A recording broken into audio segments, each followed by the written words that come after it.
Good morning friends, कैसे हैं आप सब। और उम्मीद करता हूं भाई के बिल्कुल अच्छे होंगे, बिल्कुल बिंदास होंगे। टेस्ट मैच का आज चौथा दिन है और स्पोर्ट्स टॉक आपसे वादा कर रहा है कि आज सबसे महत्वपूर्ण दिन आपको देखने को मिलेगा।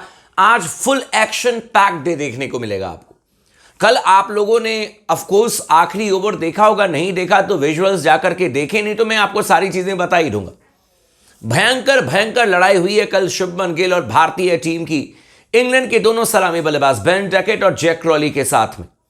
केएल राहुल जिन्होंने भारतीय टीम के लिए शतक लगाया, उन्होंने आकर के बयान भी दिया है कि भाई आखिर हुआ क्या उस आखिरी ओवर में। और आप लोग भी कमेंट सेक्शन में आकर के कमेंट जरूर कीजिएगा कि आपकी क्या राय है।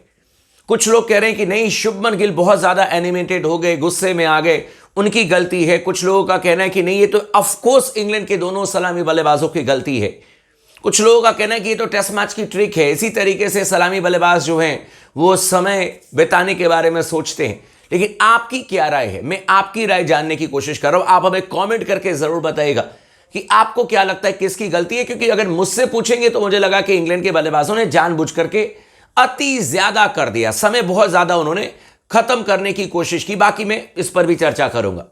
केएल राहुल ने एक बयान दे दिया इस लड़ाई के ऊपर में, अपनी बल्लेबाजी को लेकर के, भारतीय टीम की प्लान को लेकर के, इन सभी चीजों के बारे में चर्चा करेंगे। चैनल को अगर आपने अब तक सब्सक्राइब नहीं किया तो जरूर कर लीजिएगा और इस वीडियो को आखिरी तक जरूर देखिएगा। सबसे पहले मैं आपको केएल राहुल के बयान के बारे में बता देता हूं जो इस लड़ाई पर उन्होंने दिया, और उसके बाद उन्होंने जो शतक लगाया, क्यों शतक लगाए जा रहे हैं केएल राहुल, जो कि बड़ी अच्छी बात है। टचवुड पहले टेस्ट मैच की दूसरी पारी में उनका शतक था, लॉर्ड्स में उनका शतक है। कई रिकॉर्ड्स उन्होंने बना दिए। दिलीप बेंगसरकर के बाद वो पहले ऐसे भारतीय प्लेयर बने हैं जिन्होंने की मल्टीपल सेंचुरी लगाई है लॉर्ड्स में। 2021 में भी उन्होंने शतक लगाया था, 2025 में आकर के हमारे केएल राहुल ने शतक लगाया, और इसीलिए दुनिया अब कमाल लाजवाब राहुल उनको कह रही है।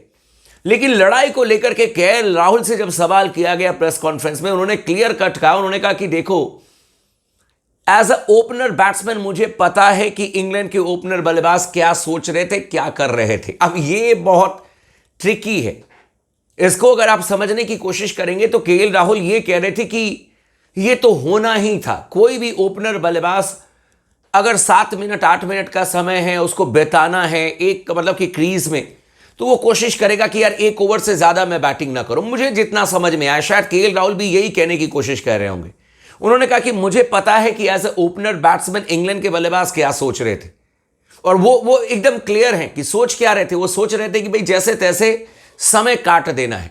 आप भी सोचो कि यार 8 मिनट का समय था, लेकिन उन्होंने एक ही ओवर बैटिंग की। कभी जैक क्रॉली जाकर के पिच को ठोक रहे थे, कभी बेन डकेट से बात कर रहे थे, कभी लड़ाई कर रहे थे, कभी जसप्रीत बुमराह गेंदबाजी करने के लिए जा रहे थे तो तैयार नहीं हो रहे थे, और अंत में जाकर के तो गुत्थम गुत्ता ही हो गया जब उन्होंने कहा कि मेरे उंगलियों में चोट लग गई। और उसके बाद आप लोगों ने देखा होगा वो रिएक्शन शुभमन गिल का, खतरनाक सा रिएक्शन जो उन्होंने बेन डकेट और जैक क्रॉली को दिया, कि कहा कि यार हिम्मत दिखाओ। हिम्मत कहां है, हिम्मत वो तो है ही नहीं आपके पास में।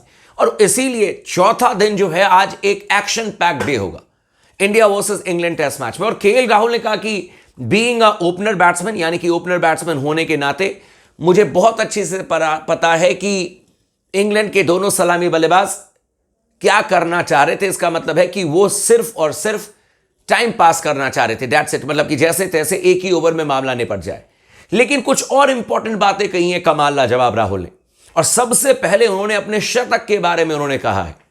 जब उनसे पूछा गया तो क्या आप इमेजिन कर सकते हैं, उन्होंने फॉर्मूला 1 गेम का नाम लिया। केएल राहुल ने फॉर्मूला 1, जिसमें कि कार रेस आप देखते हो, उनसे पूछा गया कि आप अच्छी बल्लेबाजी कर रहे हैं, बैक टू बैक अगर आप देखें तो लॉर्ड्स में तो शतक है ही, लेकिन इस सीरीज में तीसरा मैच है, दूसरा शतक है, आप अर्धशतक लगा चुके हैं, अच्छी बल्लेबाजी आपने अब तक की है।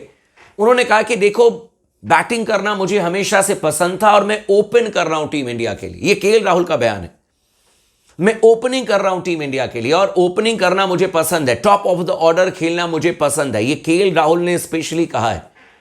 साथ ही उन्होंने कहा है कि मैं रिएक्शन टाइम को इंप्रूव करने के लिए, इसका मतलब होता है कि जब गेंद हाथ से निकलती है और बैट्समैन गेंद को देखता है और उसकी लेंथ को, उसकी लाइन को परखने की कोशिश करता है और उसके बाद रिएक्ट करता है, क्योंकि तेज गेंदबाजों के सामने में अब फ्रैक्शन ऑफ सेकंड में आपको डिसीजन लेना होता है। उन्होंने कहा कि मैं रिएक्शन टाइम को इंप्रूव करने के लिए मैंने फॉर्मूला 1 के कुछ कोचेस से बातचीत की फॉर्मूला 1 के ड्राइवर्स जिस तरीके से रिएक्शन टाइम को बेहतर करने के लिए, निर्णय लेने के लिए जिस तरीके से वो लोग एक्सरसाइज करते हैं, मैंने उस एक्सरसाइज को अपनाया। फॉर्मूला 1 कोचेस के साथ में बैठ करके मैंने एक्सरसाइज करना शुरू किया मेंटल हेल्थ के लिए, यानी कि मानसिक मजबूती के लिए उन्होंने कहा। और उसकी वजह से रन आने लगे। उन्होंने कहा कि मैं बहुत खुश हूं कि चलो जिसके लिए मैंने मेहनत किया वो काम मैं कर रहा हूं, वो रन अब आ रहे हैं। लेकिन मैं बैटिंग करना पहले भी पसंद करता था, टॉप ऑफ द ऑर्डर, अभी भी मैं पसंद करता हूं। और साथ में केएल राहुल ने एक बहुत बड़ी बात कही, इंपॉर्टेंट बात। उन्होंने कहा कि मैं लंबी इनिंग्स खेलने में बिलीव करता हूं। यानी कि उनका कहना है कि मैं कोई ऐसा नहीं हूं कि आऊंगा और धूम धड़ाका रन बनाया और आउट होकर के चले गए। जी नहीं, वो ट्रेडिशनल टेस्ट मैच को देखते हैं। उन्होंने कहा कि मैं लंबी इनिंग, काफी लंबे सत्र तक बैटिंग करना पसंद करता हूं और इसीलिए शतक लगाया। मेरे ख्याल से 177 180 गेंदें कमाल लाजवाब राहुल ने खेली है। और उन्होंने एक तरीके से इंग्लैंड के गेंदबाजों को चुनौती भी दे दी है कि भाई राहुल है तो भारतीय टीम सुरक्षित है। चाहे वो जोफ्रा आर्चर हो, चाहे वो आपके बेन स्टोक्स हो, चाहे वो आपके कार्स हो या फिर क्रिस वोक्स हो, केएल राहुल ने सबको एकदम मिडिल ऑफ द बैट से खेला, एकदम मिडिल ऑफ द बैट से, किसी को कहीं पर मौका दिया नहीं। और यही खासियत है केएल राहुल की। लेकिन डे 4 में अब क्या होगा, क्योंकि टेस्ट मैच तो रोमांचक स्थिति में है। इंग्लैंड की टीम ने अब तक 2 रन बनाए हैं और 2 रनों की बढ़त ही उनके पास में है। और वैसे मुझे याद भी नहीं है कि कौन सा टेस्ट मैच मैंने हाल फिलहाल में देखा था जहां पर कि दोनों टीमों ने पहली पारी में 1 ही रन बनाए थे। मुझे याद नहीं आ रहा है, आप लोग को याद है तो कमेंट सेक्शन में आप कमेंट जरूर करना। लेकिन इंग्लैंड की टीम ने 2 रनों की बढ़त बनाई है। मुझे लगता है कि इंग्लैंड की टीम बेसबॉल खेलने के लिए आज उतरेगी, क्योंकि भारतीय टीम में भी गुस्से का माहौल है। जिस तरीके से कल जैक क्रॉली और बेन डेकेट ने व्यवहार किया, समय पास करने की कोशिश की, टाइम पास करने की कोशिश की, समय खराब करने की कोशिश की, तो जसप्रीत बुमराह भी गुस्से में थे, शुभमन गिल भी गुस्से में थे। पूरे इंडियन टीम अगर आप देखें, सिराज से लेकर के ध्रुव जुरैल सब इन्वॉल्व थे, चाहे जायसवाल हो। तो वो एक रिएक्शन आपको भारतीय टीम की तरफ से जरूर देखने को मिलेगा और वो रिएक्शन इंग्लैंड की तरफ से भी देखने को मिलेगा।